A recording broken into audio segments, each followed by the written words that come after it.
तर कॅप्टन अशोक खरात संदर्भात पहिला गुन्हा शिर्डीमध्ये दाखल झाला होता. याबाबत पूर्वकल्पना होती अशी माहिती मंत्री राधाकृष्ण विखे पाटलांनी दिली आहे. ज्या गोष्टी आज समोर येत आहेत त्यामुळे सामाजिक परिस्थिती बिघडतीये असंही विखे पाटलांनी म्हटलंय. धर्माचा आधार घेऊन होणारं शोषण क्लेशदायक आहे असंही त्यांनी म्हटलं. तर अशोक खरातच्या संदर्भामध्ये आता कारवाई सगळी सुरू झालेली आहे आणि मला वाटतं पहिला गुन्हा तर शिर्डीमध्ये दाखल झाला होता आणि दाखल झाल्यानंतर मग त्याची मला पूर्वकल्पना होतीच आहे. कारवाई विभागाने मला कल्पना दिली होती, आम्ही अशी करतोय. परंतु अशा प्रकारच्या समाजामध्ये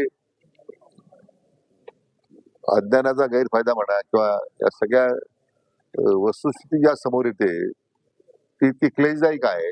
मला वाटतं त्यातून अशा लोकांच्यामुळे सामाजिक व्यवस्था जी आहे ती ती बिघडतेच आहे. परंतु धर्माचा आधार घेऊन जे शोषण समाजाचं होतं तर ते मात्र निश्चितपणे अतिशय क्लेशदायक आहे. त्यांच्या ह्या सगळ्या भानगडी ज्या झालेल्या आहेत त्याचा मी तर निषेधच करतोय.